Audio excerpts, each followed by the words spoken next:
दोस्तों, सर जी क्लासेस में आपका स्वागत है। जैसे कि आपको कल क्वेश्चन प्रोवाइड किया गया था आप लोग के लिए कि जो लोग मतलब यहाँ से तैयारी कर रहे हैं वो थोड़ा अपना लेवल चेक कर लें। और वो क्वेश्चन था, जितने भी दिए गए थे आपको वो सारे स्टैंडर्ड क्वेश्चन थे। और अनुमान लगाया जा रहा है कि आपका जो मतलब 50 क्वेश्चन था, मान के चलिए उसमें से मिनिमम नहीं तो 10-12 क्वेश्चन आपको एग्जाम पेपर में जरूर देखने को मिलेंगे। और अब उसका हम लोग अभी डिस्कशन करने वाले हैं। बहुत सारे क्वेश्चन होंगे उसमें जो कि आपको बहुत सारे नए लग रहे होंगे बिल्कुल, तो आप देखकर घबरा गए होंगे। देखिए, देने का मेन रीजन यही था कि जो लोग अभी तक तो मतलब कहीं यूट्यूब से बहुत जो होता है नॉर्मल क्वेश्चन कहीं के उठाकर डाल देते हैं, और वो मतलब एक तरह से गुमराह करने वाली बात हो जाती है कि ओरिजिनल से कोई मुलाकात ही नहीं रहता है। तो यहाँ पे जो डाला गया ओरिजिनल क्वेश्चन से डाला गया ताकि आपको ओरिजिनल से मुलाकात हो सके। तो देखिए, अभी हम लोग स्टार्ट करते हैं अपना ये सेशन है। अब देखिए, मैं आपको पहले ही बोल रहा हूँ कि आप लोग जो है एक पेन और पेंसिल अपने साथ लेकर, पेन और कॉपी लेकर बैठिएगा, ताकि मैं जितना ज्यादा बोलूंगा वो आप जो नोट डाउन करते जाइएगा, ठीक। क्योंकि सारा चीज लिखना पॉसिबल नहीं है, और जो है आपका टेक्नोलॉजी भी थोड़ा प्रॉब्लम है डिजिटल का। तो इसके लिए मैं आपसे पहले से बोल रहा हूँ कि आप पेन और कॉपी ले लीजिएगा। जो कुछ मैं एक्स्ट्रा बताते जाऊंगा वो आप वहां पे लिखते जाइएगा क्योंकि हर एक चीज यहाँ पे लिखना पॉसिबल नहीं है, ठीक। तो चलिए हम लोग चालू करते हैं। तो देखिए, यहाँ पे सबसे पहला क्वेश्चन आपका दिया गया है कि what is the beta DC equal to. तो देखिए, बीटा डीसी इक्वल टू क्या होता है। तो हम आपको जब ट्रांजिस्टर पढ़ाए हुए थे तो उसमें हम बताए हुए थे कि जब ये सीई मोड में रहता है, आपका सी मोड में ट्रांजिस्टर रहता है, तो वहां पे जो होता है ये करंट गेन बीटा होता है। और करंट गेन जो बीटा होता है वो किसके बराबर होता है। तो देखिए, आईसी इक्वल टू, वहां पे क्या होता है, IC equal to beta into I B होता है। और यहां से जब आप बीटा निकालिएगा तो बीटा क्या आ जाएगा, यहाँ पे ये आएगा आपका आईसी अपॉन में आपका आई बी आएगा। तो देखिए ऑप्शन में कहीं दिख रहा है आपको आईसी अपॉन में आई बी, तो देखिए ऑप्शन यहाँ पे सी दिखाई दे रहा है, तो यहाँ पे ऑप्शन क्या हो जाएगा आपका, ये सही हो जाएगा। फिर देखिए नेक्स्ट क्वेश्चन देखते हैं कि magnitude of the base current is typically of the order of as compare to for the emitter. देखिए, हम आपको ट्रांजिस्टर में उस समय भी पढ़ाए हुए थे, तो हम आपको बताए हुए थे कि देखिए जो बेस रीजन होता है आपका, जो ये आपका एमीटर बेस कलेक्टर होता है, तो ये आपको हम रीजन बताए हुए थे कि किसका रीजन ज्यादा होता है, कौन ज्यादा हैवीली डोप्ड होता है, कौन जो होता है लोअर डोप्ड होता है। तो बेस रीजन जो होता है आपका लाइटली डोप्ड होता है ये आपका, और इसका रीजन भी सबसे कम होता है, ठीक। तो इसके थ्रू जो करंट फ्लो होती है वो मिनिमम करंट फ्लो होती है। बेस वाली जो करंट होती है आपका मिनिमम होती है। तो इस तरह से देखिए, यहाँ पे बोला गया है कि बेस करंट जो होगी वो क्या होगी, आपकी मिनिमम में होगी। यानी कि मिनिमम करंट देखिए किसमें दिखाई दे रहा है, देखिए माइक्रो दिखाई दे रहा है। हाँ, और एमीटर करंट क्या होगी आपकी, चूंकि ये हाईली डोप्ड होता है तो इसकी करंट, एमीटर करंट क्या होती है, ये ज्यादा होती है एमीटर करंट। तो इस तरह से ये वाली जो मतलब एमीटर करंट जो होगी वो बेस करंट से हमेशा क्या होगी, ज्यादा होगी, बहुत ज्यादा होगी, क्योंकि ये लाइट डोप्ड होता है, ये हाईली डोप्ड होता है। तो जो करंट ड्यू टू इसके मेजॉरिटी कैरियर की वजह से, माइनॉरिटी और मेजॉरिटी कैरियर दोनों की वजह से होंगे, वो इसके कंपेयर में ज्यादा होंगे, क्योंकि रिकॉम्बिनेशन हो जाते हैं यहाँ पे आपके बेस रीजन में। तो देखिए यहाँ पे जो है माइक्रो तो हो नहीं सकता है। देखिए जहां पे आपका बेस करंट कम होगा और आपका एमीटर करंट ज्यादा होगा। देखिए यहाँ पे देखिए रेंज भी आप याद रखिएगा कि जो आपका बेस करंट का रेंज होता है वो माइक्रो में होता है, और जो आपका एमीटर करंट का रेंज होता है वो मिली में होता है। तो देखिए, और से भी देखिए यहाँ पे क्या है, बेस करंट मिली में है, तो ये तो दोनों हो नहीं सकते हैं आपके ये वाले और सी और डी वाले। यहाँ पे माइक्रो है तो दोनों सेम ऑर्डर के होंगे नहीं। तो देखिए ये वाला, ये आपका बी सही होगा। ये जो आईबी जो होता है वो माइक्रो के रेंज में होता है, माइक्रो एम्पियर में, और जो एमीटर करंट होता है आपका मिली एम्पियर में होता है, ठीक। और आईसीबी जो होता है वो भी आपका किसमें होता है, मिली एम्पियर में। आईसीबी आप याद अभी कहीं पूछे तो आप देख लीजिएगा, वो मिली एम्पियर में इसका भी रेंज होता है आईसी का। यहाँ पे तो केवल आई का दिया हुआ था, तो ये आईबी, आईसी और आई का जो रेंज होता है ये आप याद रखिएगा। और देखिए यहाँ पे हम लोग बात करते हैं कि for the RC coupled amplifier the drop in the gain at the low frequency is due to the increasing reactance of the, किसके रिएक्टेंस से ये होता है। तो देखिए यहाँ पे क्या है कि आप लोग देखिए, मैं बोल रहा है कि आरसी कपल्ड एम्पलीफायर है। आरसी कपल्ड एम्पलीफायर यदि आप नहीं जान रहे तो हम यहाँ पे आपके लिए फिगर बना दे रहा हूँ, इसे क्वेश्चन आते हैं तो इसको सही से आप समझ लीजिएगा कि देखिए ये जो होता है आपका गेन होता है, ये जो होता है फ्रीक्वेंसी होता है, ठीक, ये आपका क्या होता है, ये गेन होता है, और ये यहाँ पे जो होता है आपका क्या होता है, ये फ्रीक्वेंसी होता है। फ्रीक्वेंसी रिस्पॉन्स कुछ इसका आता है, कुछ इस टाइप से आता है, ये कुछ इस टाइप से इसका फ्रीक्वेंसी रिस्पॉन्स आता है। देखिए ये यहाँ से यहाँ तक के रेंज में जो होता है, इस रेंज में ये जो है देख रहे हैं, ये कांस्टेंट आपको मतलब गेन प्रोवाइड करता है AB का।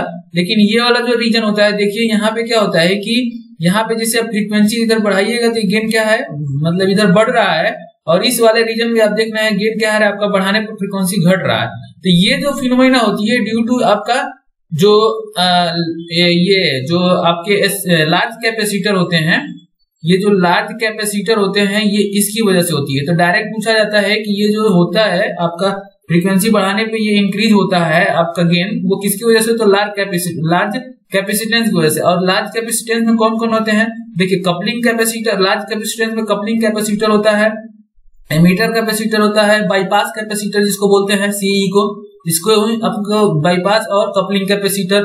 तो ये सारे जो होते हैं रिस्पॉन्सिबल होते हैं। तो देखिए यहाँ पे कपलिंग कैपेसिटर है, सोर्स कैपेसिटर है और एमीटर कैपेसिटर है। तो ये क्या होगा, ऑल ऑफ दीज हो जाएगा। ये सारे लार्ज कैपेसिटर के रेंज में आते हैं और ये रिस्पॉन्सिबल होते हैं आपके फ्रीक्वेंसी के इंक्रीमेंट, जो आपका फ्रीक्वेंसी जो होता है लो फ्रीक्वेंसी पे जो आपका गेन इंक्रीज होता है उसके लिए। तो यहाँ पे क्या हो जाएगा, ऑल हो जाएगा, ये याद रखिएगा। देखिए यहाँ पे जो फिनोमेना होता है लार्ज फ्रीक्वेंसी पे, वो किस वजह से होता है, मतलब कि आप फ्रीक्वेंसी बढ़ती है तो ये देखिए यहाँ पे गेन क्या रहा, घट रहा है। ये ड्यू टू होता है आपके लार्ज स्मॉल कैपेसिटेंस। ये जो होता है आपका बेसिकली किसकी वजह से होता है, स्मॉल कैपेसिटेंस की वजह से होता है ये जो होता है आपका स्मॉल कैपेसिटेंस की वजह से होता है। और देखिए यहाँ पे मैं आपको बता देना चाह रहा हूँ कि यहाँ पे स्मॉल कैपेसिटेंस में जो आता है वो आपका जैसे कि जंक्शन कैपेसिटेंस आ जाएगा आपका, जो आपके मतलब कि इंटरनल कैपेसिटेंस जो जनरेट होता है बीजेटी में, तो वो सारे कैपेसिटेंस की वजह से यहाँ पे आता है। जैसे C भी होता है कैपेसिटेंस जो आपका। तो आपको बस ये याद रखना है कि लार्ज कैपेसिटेंस की वजह से यहाँ पे फ्रीक्वेंसी का ये बढ़ने के बाद गेन घटता है, और यहाँ पे क्या होता है कि फ्रीक्वेंसी का जो है यहाँ पे घट रहा है। तो इस तरह से इसका आप ग्राफ जरूर याद रखिएगा।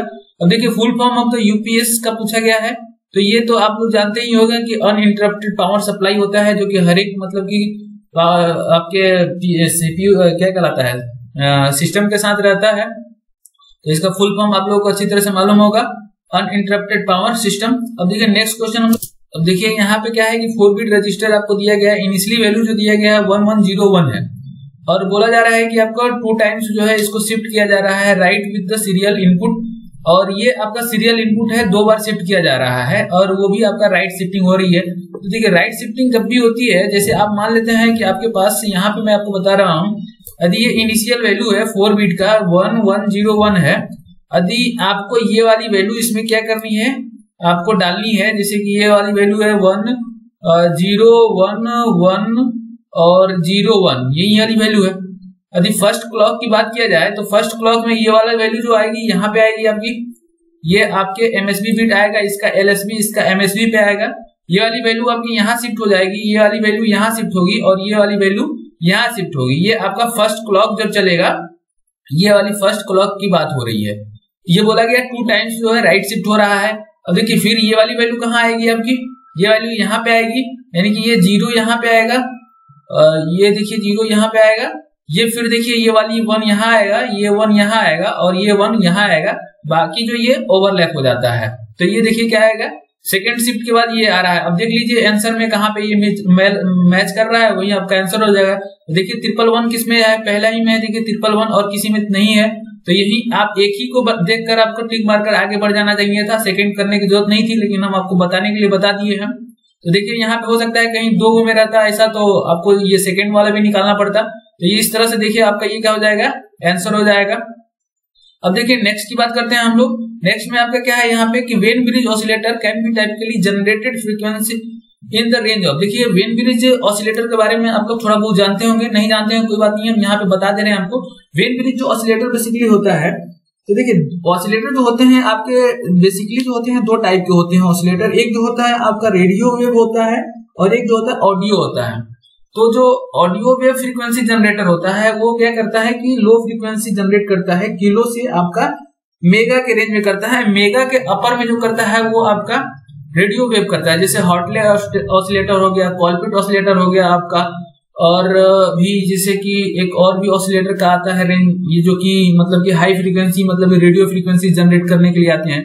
ये जो वेन ब्रिज है आपका, ये जो होता है आपका रेंज जो आता है इसका किलो हर्ट्ज में आता है, और मैक्सिमम जो जाता है वो 1 मेगा हर्ट्ज तक जाता है। इससे ज्यादा पर ये काम नहीं करेगा आपका वेन ब्रिज। तो इसका रेंज क्या हो जाएगा आपका, फर्स्ट हो जाएगा। 1 किलो हर्ट्ज से 1 मेगा हर्ट्ज के बीच में आपका वेन ब्रिज ऑसिलेटर काम करता है। तो देखिए 7 क्वेश्चन पढ़िए आप लोग। The main characteristic of the Darlington pairs, Darlington pair amplifier आता है, तो यहाँ पे केवल डार्लिंगटन पेयर नहीं लिखा गया, एम्पलीफायर लिखा गया, कोई बात नहीं है, वैसे पूरा इसका डार्लिंगटन पेयर एम्पलीफायर आता है। तो देखिए यहाँ पे क्या है कि बोला गया है कि उसका मेन कैरेक्टरिस्टिक क्या होता है। तो आप देखिए जो आपका डार्लिंगटन पेयर होता है वो बेसिकली 2 सीसी आपके जो सीसी कॉमन कलेक्टर एम्पलीफायर होते हैं, इनका ये कॉम्बिनेशन होता है। ये भी पूछा जाता है कि किसका कॉम्बिनेशन होता है, तो यहाँ पे नोट डाउन कर लीजिएगा कि आपका कॉमन कलेक्टर का ये 2 कॉमन कलेक्टर का ये कॉम्बिनेशन होता है। अब देखिए कॉमन कलेक्टर की जो है अभी प्रॉपर्टी हम आपको बताए हुए थे क्या होती है। कॉमन कलेक्टर का जो इनपुट इम्पीडेंस होता है वो क्या होता है, बहुत हाई होता है। जो आपके इनपुट इम्पीडेंस होता है वो क्या होता है, हाई होता है, और जो आपका आउटपुट इम्पीडेंस होता है वो क्या होता है आपका, वो बहुत लो होता है। ठीक, तो बस यही वाला जो सीसी एम्पलीफायर से बना हुआ डार्लिंगटन पेयर है उसका भी जो होता है फिनोमिना यही होता है। और गेन इसकी जो होती है आपको मालूम है कि वोल्टेज गेन जो होता है इसका वो 1 होता है, और करंट गेन जो होता है ये क्या होता है आपका, मैक्सिमम होता है। ठीक, तो मैक्सिमम होता है। तो यहाँ पे देख लीजिए जो आपको प्रॉपर्टी जो है कैरेक्टरिस्टिक इसकी मैच कर रही है वही आपका हो जाएगा। देखिए हाई कहाँ दिया है, हाई इनपुट इम्पीडेंस है, यहाँ पे हाई आउटपुट दिया गया है। तो यहाँ पे देखिए यहाँ पे ऑप्शन सही है आपके, यहाँ पे high input impedance, low output impedance और हाई करंट गेन। देखिए करंट गेन भी क्या है, हाई है, तो बस उसके कैरेक्टरिस्टिक से पूछा गया। देखिए सारा क्वेश्चन हम आपको बता चुके हैं, यदि आप सही से लेक्चर देखे होंगे तो आपको ये क्वेश्चन करने में कोई दिक्कत नहीं, वो भी समझ के, रटने वाली बात यहाँ नहीं है कि मतलब कुछ रटा जा रहा है इसमें, तो हम रटवाते भी नहीं है आपको कभी। अब देखिए यहाँ पे है कि पॉइंटेड, यहाँ पे है pointed soldering iron tips should be used. तो पॉइंटेड सोल्डरिंग आयरन टिप्स जो होता है शुड बी यूज्ड, किसके लिए यूज किया जाता है। तो देखिए पॉइंटिंग सोल्डरिंग जो होता है वो क्या होता है कि आपका स्मॉल एरिया कनेक्शन के लिए जहां यूज किया जाता है वो यूज किया जाता है आपका स्मॉल एरिया के लिए यूज किया जाता है। जो आपका पॉइंटिंग वाला होता है उसमें क्या होता है कि हीट जो होता है कम स्मॉल एरिया में जो है प्रोवाइड कराया जाता है, तो उसके लिए जो है पॉइंटिंग सोल्डरिंग का यूज किया जाता है। तो ये आपको उसमें बताया गया हुआ। अब देखिए बात करते हैं 9 नंबर क्वेश्चन की। In a multivibrator, multivibrator आप लोग अच्छी तरह से जानते होंगे, यदि नहीं जानते होंगे तो मान लेते हैं आपके लिए वो पीडीएफ भी प्रोवाइड कराया गया है, तो उसमें से एक बार आप लोग जरूर देखिएगा क्योंकि मल्टी वाइब्रेटर का पूरा उसमें। तो देखिए ये मल्टी वाइब्रेटर है, तो देखिए मल्टी वाइब्रेटर तो हम कवर नहीं किए हुए हैं, लेकिन इसके लिए आपको पीडीएफ प्रोवाइड कर दिया गया है और आप वहां पे जाकर देख लीजिए। ये वाली जो टॉपिक है क्योंकि मतलब कि थोड़ा सा मतलब डिटेल में पढ़ाना पड़ेगा आपको, जो कि मैं जेई की क्लास में कवर कर लूंगा पूरा आपका मल्टी वाइब्रेटर का। इसमें देखिए जो ये बेसिकली 3 प्रकार के मल्टी वाइब्रेटर होते हैं। एक तो आपका एस्टेबल मल्टी वाइब्रेटर होता है, और एक जो होता है आपका बाई स्टेबल होता है, और तीसरा जो होता है मोनो स्टेबल होता है।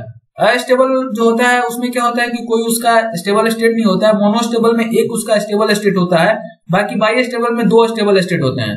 बेसिकली इसमें पूछा क्या गया है आपको ये देखना है, फीडबैकिंग से रिलेटेड पूछा गया है। तो देखिए बाई मल्टी वाइब्रेटर जो होता है बेसिकली एक ऑसिलेटर होता है, ठीक, और ऑसिलेटर में जो यूज किया जाता है वो आपका पॉजिटिव फीडबैक यूज किया जाता है। तो देख लीजिए कहाँ पे पॉजिटिव फीडबैक दिया गया है। तो feedback between the 2 stage of 100% feedback implied in positive. तो देखिए यहाँ पे दिया गया है पॉजिटिव, तो यही वाला आपका क्या हो जाएगा, आंसर हो जाएगा कि पॉजिटिव फीडबैक उसमें अप्लाई किया जाता है। अब देखिए 10 नंबर क्वेश्चन की बात करते हैं कि इलेक्ट्रिशियन सोल्डर्स कंटेंट। तो देखिए आपका जो इलेक्ट्रॉनिक्स होना चाहिए, हाँ इलेक्ट्रिशियन ही है, कोई दिक्कत नहीं है। तो देखिए इलेक्ट्रिशियन जो सोल्डरिंग होती है तो बेसिकली उसमें क्या कंटेंट होता है, तो उसमें जो होता है आपका लीड होता है जो कि 67% होता है, और आपका जो होता है टीन जो होता है वो आपका 23% होता है। तो देख लीजिए कहाँ पे मैच कर रहा है। देखिए यहाँ पे है कि नियर अबाउट वैल्यू है, मतलब 67 है, 70 है तो चलेगा इतना, और यहाँ पे ये 23 मतलब कि 30 है, तो ये उसके नियर अबाउट है। तो इसको आप मान सकते हैं कि ये आपका हो जाएगा। कहीं कहीं मतलब डाटा में थोड़ा सा चेंज आता रहता है, तो इधर उधर हल्का फुल्का जो है कर सकते हैं। तो लीड और टीन का होता है आपका सोल्डरिंग, वो जो सोल्डरिंग आयरन होता है। तो इस तरह से ये आपका हो गया। अब देखिए नेक्स्ट, तो पढ़िए इसको 11 नंबर क्वेश्चन का। The time period of IC 555 timer mono stable multi vibrator operation is. इसका टाइम पीरियड क्या होता है? जो आपका मोनो स्टेबल मल्टी वाइब्रेटर होता है 555 टाइमर के यूज कर बनाया जाता है। ये सारी चीज देखिए हम बताए थे कि आपको मोनो स्टेबल मल्टी वाइब्रेटर ये जो होते हैं थोड़ा लंबा टॉपिक है, तो इसको हम जेई की क्लास में पूरी अच्छी तरह से कवर करेंगे। यहाँ पे जो है आप थोड़ा सा समझ लीजिए कि जो इसका टाइम पीरियड होता है मोनोस्टेबल का, वो जो आता है वो आपका T = जो होता है 1.1 RC आता है। ठीक, ये आपका मोनोस्टेबल के लिए रहता है। और आपका जो बाई स्टेबल के लिए होता है, वो बाई स्टेबल के लिए जो होता है T = 0.69 आपका वहां पे RB, यहाँ से ये ब्रैकेट लगा रहता है, RB + RS होता है जिसके थ्रू वो चार्ज होता है। तो यहाँ पे मोनोस्टेबल का पूछा गया है, हम आपको दोनों बता दिए हैं, कोई भी आएगा तो हम आ सकते हैं। तो देखिए यहाँ पे टाइम पीरियड क्या हो जाएगा कि 1.1 RC होगा, तो इसका आंसर क्या हो जाएगा आपको 1.1 RC हो जाएगा। इसके बाद देखिए D to A converter are generally, देखिए D to A converter generally जो है कौन सा यूज किया जाता है? तो इस वाले में देखिए आपका ये डिजिटल का पोर्शन है, तो इस वाले में देखिए एनालॉग टू डिजिटल कन्वर्टर जो होता है, डिजिटल टू एनालॉग कन्वर्टर जो होता है, तो उसमें जो यूज किया जाता है वो बाइनरी वेटेड रजिस्टर भी यूज किया जाता है और ये अपना बाइनरी लेडर भी नेटवर्क यूज किया जाता है। लेकिन जो ज्यादातर यूज किया जाता है वो अपना बाइनरी लेडर किया जाता है, क्योंकि एक्यूरेसी जो होती है इसकी बाइनरी लेडर नेटवर्क की as compare to weight register network से ज्यादा होती है। तो जनरल में हम लोग यूज करते हैं वो आपका बाइनरी लेडर नेटवर्क यूज करते हैं। बाकी रैंप जो है आपका जो है डिजिटल के लिए होता है। ये जितना भी टॉपिक अभी जिससे कि हम यहाँ पे बता रहे हैं वो सारा जेई में पढ़ना है आपको, और वहां पे हम पूरा आपको कवर करेंगे। रैंप जो यूज किया जाता है बेसिकली डिजिटल आपका एनालॉग से डिजिटल कन्वर्ट करने के लिए किया जाता है ये, और ये जो होता है डिजिटल टू एनालॉग वाले हैं। तो इस तरह से यहाँ पे आप देख रहे हैं कि किस तरह से वेरिएशन होता है इसमें, वो सारा चीज हम लोग आगे भी देखेंगे, अभी जो क्लास चलेगी। टी फ्लिप फ्लॉप की बात करते हैं। देखिए कि T flip flop can be commonly use as, तो देखिए टी फ्लिप फ्लॉप का यूज कैसे क्यों करते हैं हम लोग? तो हम आपको बताए हुए थे कि ज्यादातर यूज करते हैं काउंटर जो बनता है वो, और आपका काउंटर बनता है तो हम काउंटर जानते हैं कि फ्रीक्वेंसी डिवाइडर भी होता है। तो काउंटर और आपका जो है शिफ्ट रजिस्टर में जो हम यूज करते हैं वो किसका यूज करते हैं? टी फ्लिप फ्लॉप का यूज करते हैं। तो यहाँ पे आंसर क्या हो जाएगा आपका टी फ्लिप फ्लॉप हो जाएगा। अब देखिए यहाँ पे बात करते हैं आपका UPS the solid state which normally transfer the supply with इन। तो देखिए ये भी हम आपको बताए हुए थे कि जो आपका यूपीएस होता है ये आपको मतलब कि within 3 to 5 millisecond में जो है आपको तुरंत ये मतलब कि जैसे ही कटिंग लाइन होता है, मतलब कट होता है, तो आपको ये सप्लाई प्रोवाइड करने लगता है। तो यहाँ पे देखिए कहाँ का दिया गया है 3 से 5 के बीच में, तो देखिए ये वाला वैल्यू दिया गया है। तो यहाँ पे क्या हो जाएगा 4 to 4 मिली सेकेंड में जो है आपको क्या कर देता है प्रोवाइड करा देता है मतलब की सप्लाई।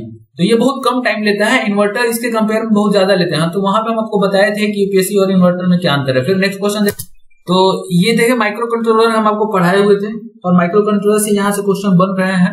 तो इसको आप देखिए माइक्रो कंट्रोलर में क्या है, बोला गया है कि the micro controller normally has which of the following device on chip.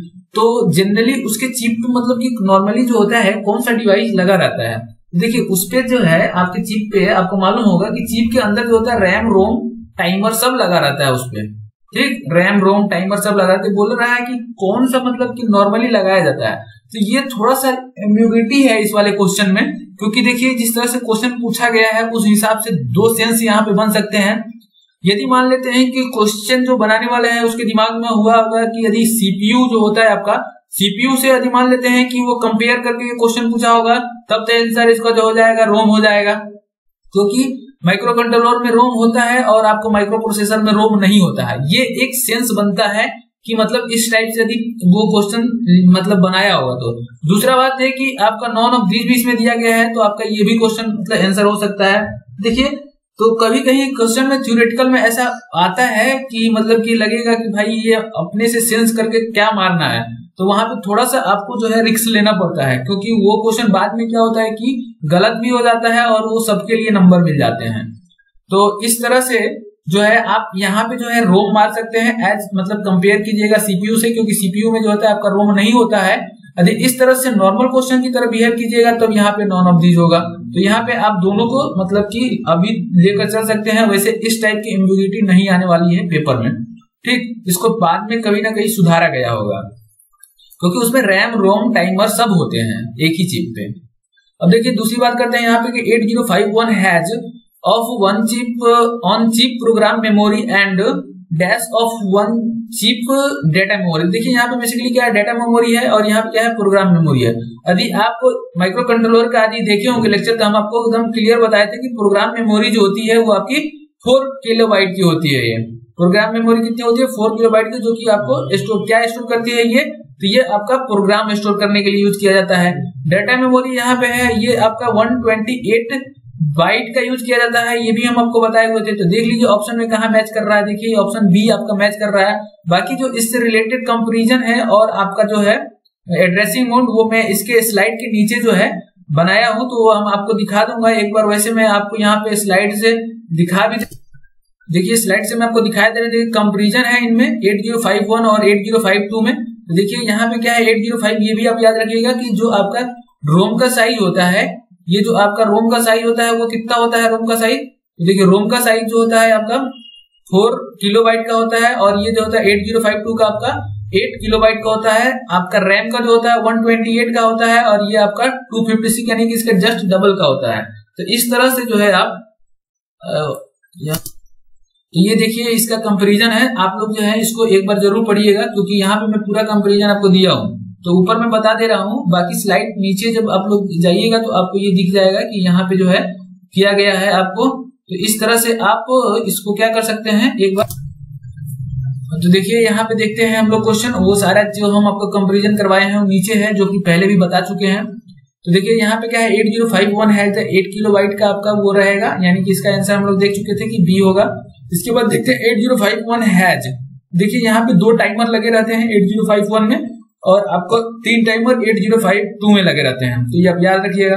देखिए एड्रेसिंग मोड से ये क्वेश्चन है कि किस टाइप का एड्रेसिंग मोड है। तो देखिए यहाँ पे 8051 में एड्रेसिंग मोड जो होती है आपको नीचे हम दिखाए हुए हैं, वहां पे एड्रेसिंग मोड जैसे कि आपका डायरेक्ट एड्रेसिंग मोड होता है, इनडायरेक्ट एड्रेसिंग मोड होता है, रजिस्टर एड्रेसिंग मोड होता है और मतलब कि इंडेक्स एड्रेसिंग मोड होता है। तो वो सारे नीचे हम इसके स्लाइड के जस्ट नीचे जो है आपके लिए वहां पे लगा दिया हूँ और उसको एक बार आप जरूर पढ़िएगा एड्रेसिंग मोड का। वहां वैसे हम यहाँ पे बता दे रहा हूँ, देखिए तो यहाँ पे आप लोग पढ़ लीजिएगा और आप टेलीग्राम ग्रुप यदि अभी तक ज्वाइन नहीं किए हैं तो वहां पे कर लीजिए क्योंकि वहां पे आपसे रिलेटेड इंपोर्टेंट जो आपके पीडीएफ होते हैं वहां पे वो आपको अवेलेबल हो जाएंगे। तो ये वाले भी जितने भी लेक्चर हैं वो सारा उस पर अवेलेबल रहेगा, तो आप जाकर वहां से पीडीएफ डाउनलोड कर सकते हैं।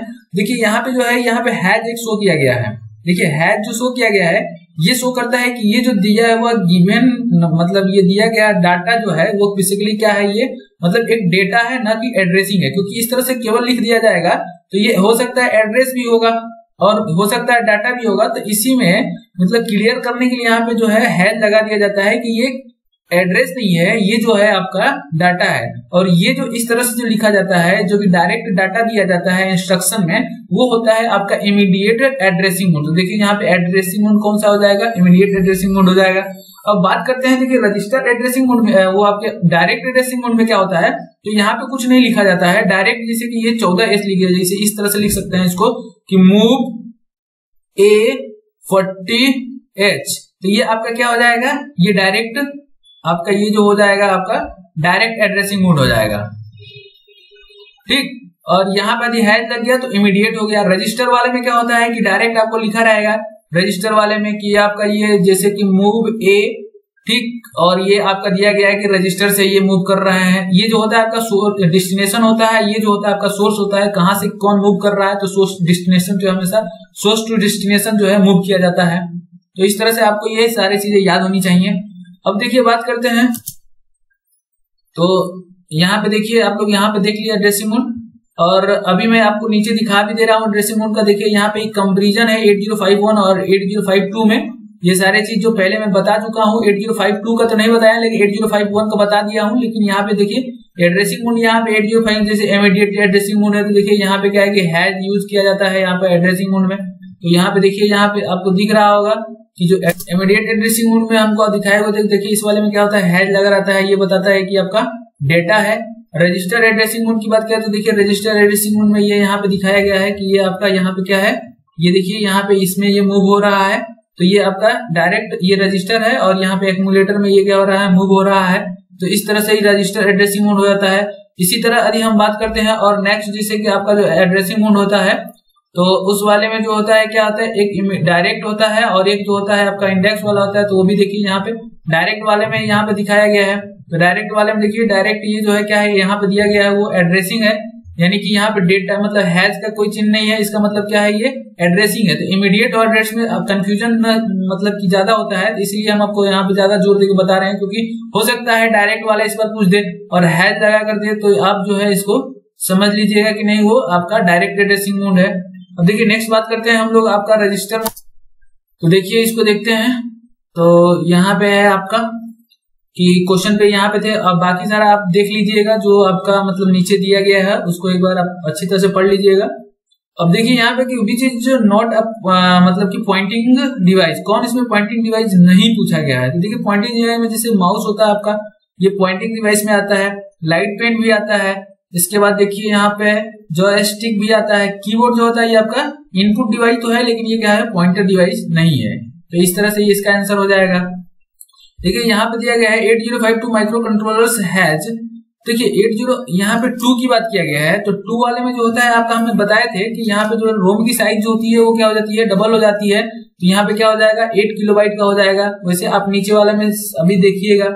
अब देखिए यहाँ पे क्या है, यहाँ पे जो क्वेश्चन दिया गया है कि transition convert the mechanical energy into the electrical energy, mechanical displacement into electrical signals, one form of the energy into the another form of energy.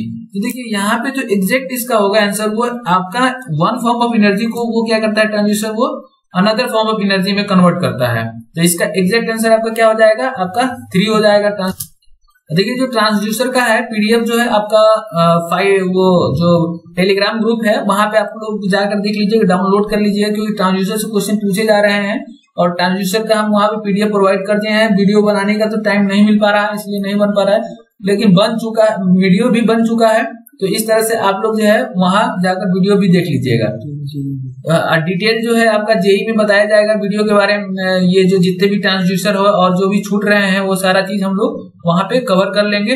तो देखिए ट्रांसड्यूसर का ये हो गया आपका। नेक्स्ट क्वेश्चन देखते हैं हम लोग। देखिए कंपैरिजन है जो कि हम आपको बताए हुए थे, रोम का कितना साइज होता है 8051, ये टाइमर कितने लगते हैं, तो इसको एक बार जो है जरूर आप रीडिंग मार लीजिएगा। देखिए नेक्स्ट क्वेश्चन यहाँ पे हम लोग देखते हैं 22 क्वेश्चन नंबर। देखिए क्या दिया गया है 22 में, तो 22 में क्वेश्चन दिया गया है, देखिए यहाँ पे क्वेश्चन ये दिया गया है कि पढ़िए इसको, self generating type of the transducer are, कौन सा self generating type of transducer है। तो देखिए सेल्फ जनरेटिंग मतलब क्या होता है, एक्टिव ट्रांसड्यूसर होता है, ठीक। तो देखिए एक्टिव ट्रांसड्यूसर को ही सेल्फ जनरेटिंग बोलते हैं। इनको जो है आपको एक्सटर्नल जो है इनपुट की जरूरत नहीं पड़ती है, सप्लाई की जरूरत इसमें जो होती है आपकी नहीं पड़ती है इसमें, तो वो कहलाते हैं सेल्फ जनरेटिंग ट्रांसड्यूसर। जैसे कि आपका थर्मोकपल हो गया, ठीक, ये जो होता है आपका थर्मोकपल, इसके बाद आपका फोटोवोल्टाइक सेल हो गया आपका, ये सारे क्या है, ये आपका पीजो इलेक्ट्रिक हो गया, ये सारे आपके सेल्फ जनरेटिंग यानी कि एक्टिव ट्रांसड्यूसर में आते हैं। तो जितने भी ट्रांसड्यूसर की क्लासेज है वो आपको वहां पे प्रोवाइड कर दिया गया है, तो करवा दिया गया है, तो आप जाकर वहां पे एक बार जरूर देखिएगा क्योंकि ट्रांसड्यूसर से क्वेश्चन बन रहा है। देखिए semiconductor of strain gauge are made of, देखिए सेमीकंडक्टर स्ट्रेन गेज जो है आपका बना होता है किससे, सेमीकंडक्टर मटेरियल से बना रहेगा, क्योंकि सेमीकंडक्टर स्ट्रेन गेज की बात किया जा रहा है। तो यहाँ पे सेमीकंडक्टर कौन है, सिलिकॉन है, तो ये सिलिकॉन से मिलकर बना होगा। If the transducer has an output impedance of the 1 kilo ohm and the load resistance, देखिए यहाँ पे 1 ओम है। देखिए यहाँ पे क्या होता है कि जब ट्रांसड्यूसर होता है यदि उसका आउटपुट इम्पीडेंस ठीक ना ज्यादा होगा as compare to the load impedance, तो वो बिहेव करता है as a constant current source. क्या मैंने बोला, इसको देखिएगा, ध्यान से सुनिएगा। किसी भी ट्रांसड्यूसर का यदि आउटपुट इम्पीडेंस जो होगा यदि लोड रेजिस्टेंस से ज्यादा होगा तो वो बिहेव करेगा as a constant current source. कैसे करता है ये सारी चीज हम लोग बाद में जेई क्लास में देखेंगे। और देखिए जस्ट अपोजिट हो जाए यहाँ पे कि यदि ये जो आपका आउटपुट इम्पीडेंस की जगह पे यदि लोड के जगह पे जैसे यहाँ पे 1 किलो हो जाए, यानी कि आपका आउटपुट इम्पीडेंस लो हो जाए और आपका लोड इम्पीडेंस ज्यादा हो जाए, तो उस केस में क्या हो जाएगा, कांस्टेंट वोल्टेज की तरह काम करता है। तो दोनों जो देखिए ऑप्शन में है और दोनों हम आपको बता दिए हैं, तो ये आप ध्यान रखिएगा कि किसका कब क्या होता है। यदि आउटपुट इम्पीडेंस ज्यादा है as compare to load impedance, तो वहां पे आपका होगा कांस्टेंट करंट सोर्स, और जस्ट इसका अपोजिट होगा तो कांस्टेंट वोल्टेज सोर्स की तरह बिहेव करेगा। तो ये दोनों होता है आपने। अब देखिए नेक्स्ट क्वेश्चन हम लोग देख रहे हैं। नेक्स्ट क्वेश्चन आपको देखिए यहाँ क्या दिया गया है कि platinum is the commonly used metals for the resistance temperature detectors RTDT, register temperature detector. तो ये क्यों किया जाता है, क्योंकि देखिए ये जो होता है आपका RTDT में जो यूज किया जाता है positive temperature coefficient metals use किया जाते हैं। तो यहाँ पे देखिए यही वाला होगा, कहीं देखिए आपको दिख रहा है, तो देखिए यहाँ पॉजिटिव टेम्परेचर कोफिशिएंट कहीं दिख रहा है, नहीं दिख रहा है, यानी कि ये फिर क्या पूछा गया है इसमें, देखिए कि कहीं प्रॉपर्टी से तो नहीं पूछा गया है। तो देखिए प्रॉपर्टी यहाँ पे it is commercially available in the pure form of आपका reasonable rate at the reasonable rate. इसके बाद यहाँ पे देखिए सेकेंड वाला ऑप्शन क्या दिया गया है, it is relatability stables under the various environmental condition. तो और तीसरा दिया गया है it has the wide operating temperature range. तो ये जो होता है आपका वाइड टेम्परेचर तो होता है, वाइड रेंज होता है इसका लगभग जो है 1400 का रेंज होता है टेम्परेचर मेजर करने का। और ये चूंकि पॉजिटिव टेम्परेचर कोफिशिएंट होता है तो टेम्परेचर के साथ जो है इसका वेरिएशन भी जो होता है वो क्या होता है, लेस होता है। तो ये दोनों सही हो जाएंगे, इसका मतलब ये भी सही होगा, तो ये आंसर क्या हो जाएगा आपका, ऑल ऑफ द अबव हो जाएगा। अब देखिए नेक्स्ट वाला देख रहे हैं, to save the text MS office में हम लोग सेव करने के लिए कौन सा यूज करते हैं। देखिए MS वर्ड में आपको मालूम होगा, जो लोग चलाते होंगे तो कंट्रोल S यूज किया जाता है शॉर्टकट। तो ये सारे तो आपको मालूम है। लोड सेल की बात करते हैं, देखिए लोड सेल जो होता है बेसिकली ये जो होता है स्ट्रेन गेज में आता है। आपको ये सारे जो चीज है आपको ट्रांजिस्टर में पढ़ने हैं। तो लोड सेल जो बेसिकली क्या होता है आपका स्ट्रेन गेज होता है, जो कि आपका स्ट्रेन को मेजरमेंट करने के लिए यूज किया जाता है। जो आपको आपका लोड सेल जो होता है बेसिकली ये जो आपका यूज किया जाता है, जो आप तौलते हैं ना, जो ये इलेक्ट्रॉनिक्स मेजरमेंट करने के लिए जो आते हैं, वेट मशीन जो आते हैं, वही लोड सेल कहलाते हैं। वो बेसिकली जो होते हैं स्ट्रेन गेज होते हैं। तो इस तरह से ये आपका स्ट्रेन गेज हो जाएगा। अब बात करते हैं for surface temperature measurement. Surface temperature measurement के लिए कौन सा यूज करते हैं हम लोग, तो देखिए यहाँ पे जो है RTDT यूज किया जाता है, क्योंकि वेरिएशन थर्मोकपल में बहुत ज्यादा होता है आपका। ये थोड़ा सा क्या होता है कि इनएक्यूरेट मतलब कि देता है, एक्यूरेट टेम्परेचर मेजरमेंट नहीं देता है। तो इसलिए जो है हम लोग सरफेस टेम्परेचर मेजरमेंट में क्या यूज करते हैं, RTDT करते हैं, क्योंकि इसमें करेक्शन फैक्टर भी रिक्वायरमेंट होता है थर्मल आपका थर्मोकपल में। तो इस तरह से देख लीजिएगा आप। इसके बाद LVDT कोर मेड है। तो देखिए LVDT का जो कोर होता है किससे मिलकर बना होता है, तो वो जो होता है आपका निकल आयरन हाइड्रोजन एनिडेड मेटल से मिलकर बना होता है। ठीक, एनिडेड मटेरियल्स जो होते हैं वो क्या होते हैं कि आपको उसमें हम बताए थे, ये शायद नहीं बताया, उसका क्लास नहीं लिया है। इसमें एनलिंग की फिनोमेना होती है, और एक जो होता है एनलिंग होता है जो कि मतलब बहुत तेजी से गर्म करके किसी चीज को ठंडा कर देना होता है, और इसके जस्ट अपोजिट होगा एनिलेड होता है जो कि इसके अपोजिट होता है ये। तो वो चीज हम सारे उसमें बताए हुए हैं, या इसमें अलग क्लास बना देंगे उस पर हम, तो बता देंगे आपको। फिर देखिए नेक्स्ट क्वेश्चन हम लोग देखते हैं यहाँ पे क्या गया है।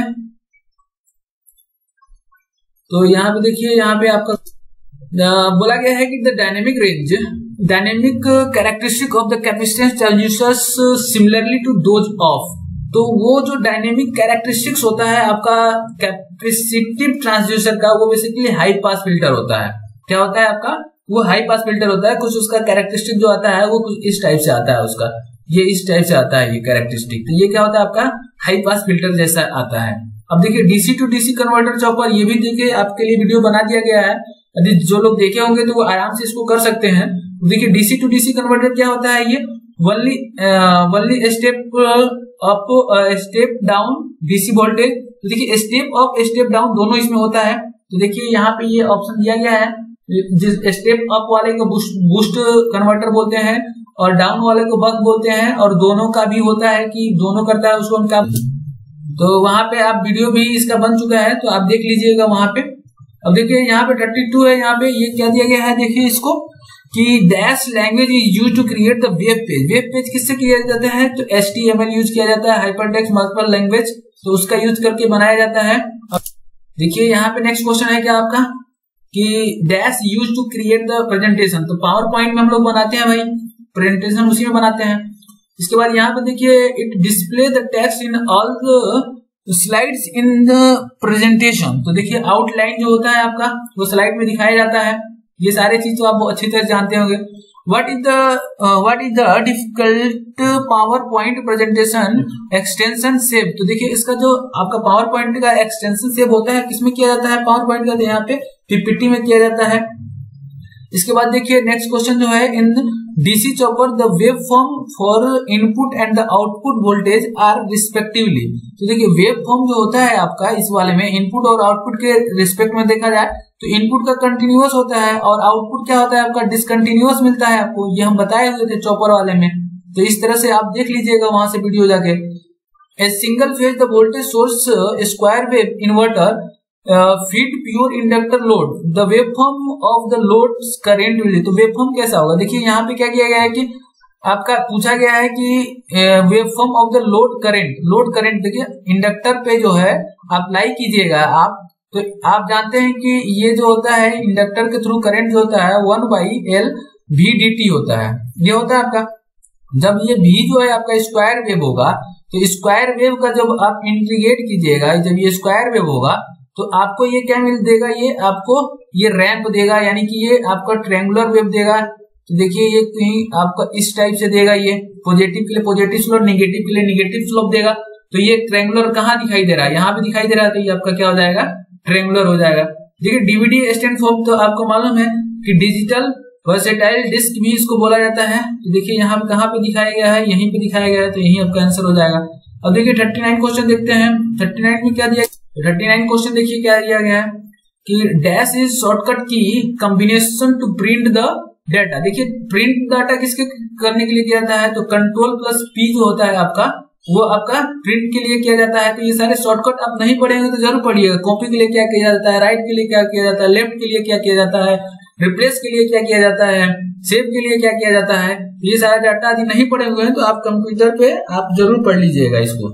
अब देखिए तो सारा जो है पीडीएफ डाला गया है इसका, जो शॉर्टकट की हैं जो कि आते हैं पेपर में, तो उसका जो है देखा गया था कि कितना ज्यादा किसका आ रहा है, उसके हिसाब से एक पीडीएफ बनाया गया है और वो जो है आपको आपके टेलीग्राम ग्रुप पे मिल जाएगा, तो वहां से आप डाउनलोड कर लीजिएगा क्योंकि इससे क्वेश्चन बन रहे हैं। और ये जो है इजी भी चैप्टर है तो इसको करना जरूरी है। यदि मालूम है जिस चैप्टर से आ रहा है तो उसको करके जाना अच्छी रहता है, नहीं तो फिर दिक्कत हो जाता है। और देखिए यहाँ पे which is the most commonly use network card. तो देखिए मोस्ट कॉमनली जो नेटवर्क कार्ड यूज किया जाता है वो कौन सा किया जाता है, तो इथरनेट आपका नेटवर्क कार्ड यूज किया जाता है मैक्सिमम टाइम। ये सबका वाईफाई ब्लूटूथ आप तो जानते ही हैं, तो ये जो होगा आपका इथरनेट कार्ड जो है यूज किया जाता है। बाकी देखिए कंप्यूटर का तो आप लोग मैक्सिमम क्वेश्चन कर लेंगे क्योंकि कंप्यूटर से उतना मतलब जो है टफ क्वेश्चन कोई नहीं बनते हैं। बाकी जो है टेक्निकल से थोड़ा बहुत जो घुमाऊ क्वेश्चन बन सकते हैं वो बन सकते हैं। देखिए नेक्स्ट क्वेश्चन हम लोग देखते हैं। तो नेक्स्ट क्वेश्चन में क्या है आपका, देखिए यहाँ पे के नेटवर्क, यहाँ से एक मिनट, नेक्स्ट क्वेश्चन देखिए the network use star technology if network use star technology if. तो देखिए कब मतलब आपका स्टार टेक्नोलॉजी होता है, तो उसमें जानते हैं एक हब होता है, बाकी सारे जो है आपका हब से कनेक्टेड रहते हैं इस तरह से। तो देख लीजिए यहाँ पे कहाँ पे ऑप्शन दिया गया है, computer are in the close loop, तो ये तो आपका रिंग हो जाएगा। All computer attach to the central point दिया गया है यहाँ पे। All computer attach to a single long cable, और ये इधर कुछ नहीं है, तो देखिए यहीं पे है कि सेंटर पॉइंट हब जिसको बोलते हैं उससे कनेक्टेड रहता है, तो यही आपका आंसर हो जाएगा। इसमें देखिए in the IP addressing scheme class use for the multicasting के लिए कौन सा क्लास यूज किया जाता है, तो क्लास डी यूज किया जाता है मल्टी आपका कास्केडिंग के लिए। नेक्स्ट क्वेश्चन हम लोग देखते हैं कि अब और ये इसका जो है क्लास जो है नेटवर्किंग का जेई में पढ़ना है आपको कंप्यूटर का, तो उसमें जो है पूरा क्लास इसका networking class A class B कितना रेंज होता है किसका, तो वो सारा उसमें चलेगा। तो अभी क्या है कि बहुत शॉर्टकट में चल रहा है क्लास क्योंकि टाइम बहुत कम है। तो इस तरह से देखिए हम लोग किसी तरह से कवर आपका जो है सोच रहे हैं हम लोग कि अच्छे से अच्छे तरह से कवर हो जाए और आपका जो है नंबर कम से कम जो है 35 नंबर आ जाए, 35 यानी कि 50%। देखिए यहाँ पे बात कर रहे हैं the feature of the chopper आपका तो feature of the chopper drives are, तो चॉपर का क्या यूज रहता है ड्राइव्स का? चॉपर ड्राइव जो होता है बेसिकली क्या करता है कि स्मूथ इसका होता है और फास्ट रिस्पॉन्स होता है इसका, जो इसका रिस्पॉन्स होता है वो फास्ट होता है, इसीलिए चॉपर यूज किया जाता है। नेक्स्ट देखते हैं आपका an example of the renewable source of energy. तो देखिए रिन्यूएबल सोर्स ऑफ एनर्जी क्या होता है आपका, जिसको मतलब कि आप रिन्यूएबल कर सकते हैं दोबारा, तो वो आपका कौन है यहाँ पे? तो देखिए यहाँ पे बायोगैस जो है, यहाँ पे क्या है आपका रिन्यूएबल एनर्जी है। नेचुरल गैस तो खत्म हो जाएगा, पेट्रोल भी खत्म हो जाएगा आने वाले दिन में। Solar waters heater can not be use to get the hot water. तो देखिए यहाँ पे क्या दिया गया है आपका, कब जो है वो मतलब सोलर एक टाइप से काम करना बंद कर देगा। तो देखिए कब कर देगा वो, आपका सन डे रहेगा तो सनी डे रहेगा तो कोई दिक्कत नहीं है, क्लाउडी डे रहेगा तो वो करेगा काम, नहीं कर पाएगा ना जी। तो यही आंसर हो जाएगा। देखिए अब देखिए solar cell are the made of, तो सोलर सेल किससे मिलकर बना होता है आपका? तो सेमीकंडक्टर मटेरियल का मिलकर बना होता है, जिसमें कैडमियम होता है आपका। सोलर सेल का जो है आपका लेक्चर भी बन चुका है कि सोलर सेल मतलब उसका पावर रेडिएशन कैसे मेजर करते हैं, उसका फार्मूला उस पर न्यूमेरिकल किस टाइप के आते हैं और कौन कौन सा मटेरियल यूज किया जाता है उसको बनाने के लिए। तो ये सारे चीज जो बना दिया गया लेक्चर, आप जाकर वहां से डाउनलोड कर लीजिएगा। देखिए यहाँ पे एक रेडिएशन आपका दिया गया है, radiation present in the sunlight which make a solar cooker work as. तो देखिए आपका जो सोलर कुकर वर्क यूज करता है, जो कि आपका खाना बनाने वाला सोलर कुकर होता है, जो कि आप रख देते हैं धूप में, तो वो क्या होता है खाना तैयार हो जाता है। तो बेसिकली जो खाना तैयार होता है किस रेडिएशन की वजह से वो खाना तैयार होता है, तो उसमें इंफ्रारेड रेडिएशन को ऑब्जर्व करने के लिए मटेरियल लगाया जाता है, जो कि वो ऑब्जर्व करता है, जिसकी वजह से वो आपकी खाना क्या हो जाती है, ऐसा ही मटेरियल यूज किया जाता है कि इंफ्रारेड को ऑब्जर्व करे, तो वो आपकी तैयार हो जाता है। तो ये सोलर कुकर में जो यूज किया जाता है वो कौन सा किया जाता है, इंफ्रारेड रे। इसके बाद देखिए यहाँ पे the value of the solar constant. देखिए value of the solar constant की वैल्यू क्या होती है, तो वो 1.4 किलोवाट पर मीटर स्क्वायर होती है। ये आपका कांस्टेंट वैल्यू है, इसको याद रखना पड़ेगा आपको। The main disadvantage of the solar cell are that they have, तो मेन एडवांटेज क्या होता है, तो मेन एडवांटेज देखिए मूविंग पार्ट तो ऐसा कुछ लेना देना है नहीं, तो ये क्या होता है कि ये एक्सपेंसिव होता है, यही एक इसका डिसएडवांटेज है, बाकी तो फायदा ही है। To change the page margin click the, तो देखिए आप क्या करते हैं, पेज मार्जिन चेंज करने के लिए आप जो है पेज लेआउट की दबाते हैं। तो इस तरह से देखिए यहाँ पे क्या है कि आपका आंसर प्रोवाइड कर दिया गया है। देखिए यहाँ पे थोड़ा सा आपका प्रिंटिंग मिस्टेक हो गया है लिखने में, तो यहाँ पे देखिए क्या होगा, 10 का ए होगा, ऊपर वैसे हम आपको बताए हुए हैं, यहाँ पे जो है आप सोचिएगा कि मतलब वहां पे कुछ और बताया गया है, यहाँ पे आंसर में कुछ और मिल रहा है, तो ये लिखने में दिक्कत हो गया था। तो यहाँ पे क्या है आपका सोल्डरिंग का है, लीड और टिन जो है यूज किया जाता है। तो ये सारा जो है आपका आंसर यहाँ पे प्रोवाइड किया गया है, जो कि आप इससे मिला लीजिएगा, और इसका जो पीडीएफ है जो है टेलीग्राम ग्रुप पे आप इसको कर दीजिएगा। तो देखिए इस तरह से आपका ये जो आपका 50 क्वेश्चन का सेट था ये कवर हो गया है। आप इससे बहुत ज्यादा मतलब कि देखे होंगे क्वेश्चन, तो आपको लगा होगा कि नहीं थोड़ा सा टफ है, लेकिन टफ नहीं, ये ओरिजिनल क्वेश्चन है। हाँ, इससे जो बनने वाला क्वेश्चन होगा वो आपका लो का ही होगा, इससे ज्यादा का नहीं होगा। देखिए ये थोड़ा सा क्या है कि वीडियो का लेंथ थोड़ा सा बड़ा हो गया होगा, इसके पीछे रीजन ये है कि भाई मैं केवल आंसर आपको नहीं बताने वाला था, क्योंकि मतलब कि कुछ लोग होते हैं केवल आंसर का हाँ पहला का ए है दूसरा का बी है, इस तरह से करते हुए जाते हैं। तो इस तरह से क्या है कि मैं आपको एक साथ कई सारे क्वेश्चन जो है करवाया हूं, तो इस तरह से आपको थोड़ा सा टाइम लग गया है, क्योंकि मेरा रेंज मतलब था कि आपको मैं 30 मिनट का लूंगा, ज्यादा मैं बड़ा लेंथ का वीडियो बनाना नहीं चाहता हूं, लेकिन ये 43 मिनट का हो गया है, तो इसके लिए मैं आपसे माफी चाहता हूं। लेकिन आप ये समझ लीजिएगा जितना मैं आपको क्वेश्चन बताया हूं उसके एक्स्ट्रा नॉलेज से आपको कम से कम नहीं तो 100 क्वेश्चन बन गए होंगे, क्योंकि एक्स्ट्रा नॉलेज हर एक क्वेश्चन में दिया हूं, और वो सारे के सारे जो है ऑब्जेक्टिव बीट ही है, कहीं ना कहीं वो मतलब कि आपको घुमा फिरा के पूछा जा सकता है। तो इस तरह से आपका जो ये 50 क्वेश्चन का सेट था वो मेगा टेस्ट का, ये आपका यहाँ पे एनालिसिस उसका खत्म हो गया। अब देखिए आप अपने तैयारी में पूरी तरह से लग जाइए। जो बचा हुआ क्वेश्चन है, जो बचा हुआ अभी सेशन है, उसके लिए आपको वीडियो प्रोवाइड कर दिया जाएगा, और जो आप रेगुलर जो है अपडेट होते रहिएगा हमारे जो चैनल है टेलीग्राम ग्रुप से, ताकि आपको मतलब कि इंफॉर्मेशन रेगुलरली मिलते रहे। बाई जे वैसे जे जो आपका जेई की क्लासेस है वहां से तो आपको रेगुलर जो है क्लास चलने वाली है। अब आप जैसा ही आपका 23 तक शायद एग्जाम है, तो आप लोग एग्जाम देकर आइए, थोड़ा रेस्ट कर लीजिए 1-2 दिन, इसके बाद फिर आप लोग जेई में लग जाइए। तब तक के लिए आप लोग अब तो देखिए आप लोग जो अपने से टेस्ट दिए होंगे तो आप लोग का कुछ ना कुछ आपका नंबर आया होगा, जो भी नंबर आया होगा, 10 आया होगा, 15 आया होगा, आपका लेवल जो ओरिजिनल होगा आप वो कमेंट बॉक्स में कर दीजिएगा, ताकि हमको भी पता चलेगा कि आपकी तैयारी कैसी चल रही है। और थोड़ा सा मतलब कि हमको लगेगा कि नहीं, आप लोग लगेगा कि नहीं किसी पे वीडियो बनाना है तो आप लोग जो है कमेंट कर दीजिएगा, वैसे हमको टाइम मिलेगा तो बना सकते हैं हम आपको। वैसे क्या है कि अभी मैं अपना जो है IAS की तैयारी में लगा हूँ, तो इसलिए हमको टाइम नहीं मिल पा रहा है, तो हम जरूर आपके लिए कोशिश करूंगा कि बनाऊं। वैसे हम आपको बता दे रहा हूँ जेईई की क्लास के लिए मैं आपके लिए रेगुलर आने वाला हूँ। बस आपका ये है कि आप शेयर कीजिए, सब्सक्राइब कीजिए, ताकि ज्यादा से ज्यादा लोग कनेक्ट हो सके, ताकि मेरा भी मनोबल थोड़ा सा बढ़े। तो ठीक है दोस्तों, आज के लिए बस इतना ही। तो आपसे फिर कल मिलते हैं, तब तक के लिए। और एक टेस्ट देखिए, एक और सेकंड मेगा टेस्ट आने वाला है, उसको भी जो है आप जरूर दीजिएगा और उसको ईमानदारी से दीजिएगा। उसमें बहुत सारे क्वेश्चन है, वो भी स्टैंडर्ड क्वेश्चन ही है। तो ये आपका जो 100 है, आपका 100 क्वेश्चन का सेट है, इसको आप सही से कीजिएगा। मैक्सिमम क्वेश्चन जो है इससे पूछे जाने वाले हैं। यानी मान के चलिए कि हमारा जो मानना है कि यदि 100 क्वेश्चन ईमानदारी से समझते हुए आप कर रहे हैं, तो जो मैं करवा रहा हूँ उससे मिनिमम आपको 200 क्वेश्चन कवर हो जाएंगे। और ये 200 क्वेश्चन में मिनिमम आपको 27 नंबर तो आ ही जाना चाहिए यार, यदि ईमानदारी से करोगे तो इस तरह से जेईई की जो है क्लासेस के लिए बता ही दिया हूँ। तो ठीक है दोस्तों, आज के लिए बस इतना ही, फिर मिलते हैं अगले दिन। तब तक के लिए जय हिंद, जय भारत।